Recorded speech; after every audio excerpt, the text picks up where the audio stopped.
unabisha na fujo hivi ni kama hapa ni kwake? Ni nini unabisha mlango wenyewe bila heshima hivi? Unabisha mlango wangu hivyo kwa nini? Sasa niko fiti. Natafuta Tom.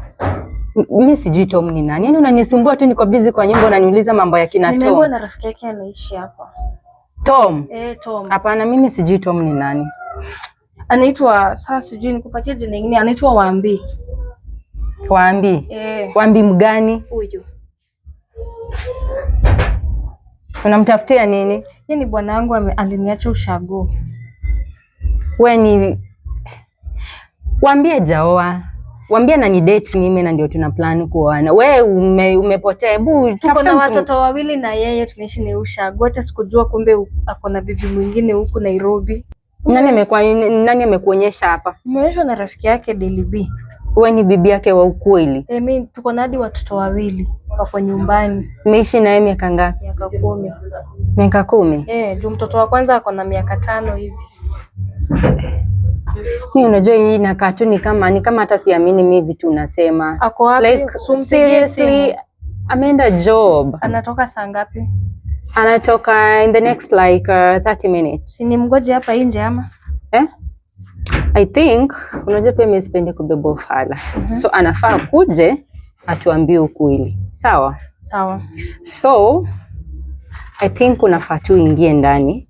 Akuje tujue, aniambie ukweli. Anakuwaga ameoa, ako na bibi ushago na hajawahi niambia. Hiyo na unafaa. Na kuambie wewe mimi ni nani. Sawa sawa? Sawa.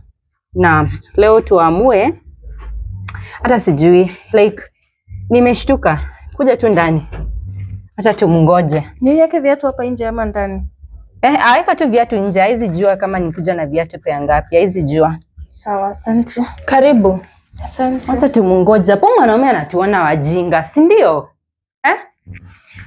Anafaa. Na nikao umemzoea, ni kama hizi tabia hajaanza saa hii, si ndio? Sasa unaona akujangi home kwenye nilikuwa najua naishi huko, ndio nimeenda, ndio rafiki yake akanituma hapa.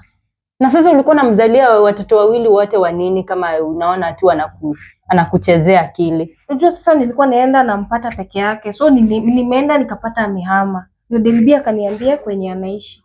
So nimekuja tu kama nilibisha. Ndio nimeelezewa ni hadi hapa. Sikuwa najua nitakupata wewe. Sasa wacha tumungoje akuje hapa. Zile siku za kubeba wanawake ufala kwa hii dunia zimeisha. Siku zake 40. Wacha akuje, sisi si wajinga hapa hivi. Wacha akuje hapa hivi. Atuambie, yani kutubeba ufala. Anakuacha ushago na watoto wawili. Juu mimi nimekaa naye 3 years Nairobi, haendangi ushago. Na hata sionangi akiongea na mtu ile yenye unaweza suspect ati ako na bibi. Inaenda mteja. Simu yake inaenda. Wacha tumungoje. Sawa. Acha akuje. 1 hour later. Hey babe. Sasa Baba Glory ulihamia huko. Babe, yani uko na bibi ushago na hujawahi niambia. Hii miaka yote nimekaa na 3 good years ya kuwest. Baba Glory akumbuka na bibi Nairobi ndio maana ukujangi nyumbani. Babe, mimi umeniwestia miaka 3 zote ukinidanganya na kuja kunioa. Kumbe unaniwest tu huku hivi. Uniuliza wewe. Wewe venye tunaweza tishia mwanaume. Wewe anakaa nikaa tunaweza mtwanga, si ndio? Tunaweza mpiga. Akai hata ako na nguvu huyo mwanaume. Wacha tuishi hapa, wacha akuje. Tutamchukulia hadi vijana wa Kayole. Sidhani atarudi. Wacha tuishi hapa hivi. Mimi itabidi nimerudi nyumbani juu ya watoto. Nilikuwa nakuja ndio anipatie school fees na nini. Mimi najua I have my job, so I even pay my own bills. So nilikuwa nimekuja tu kumuona, wanakuja maybe 1 week narudi kwangu, so nitaenda tu kwangu.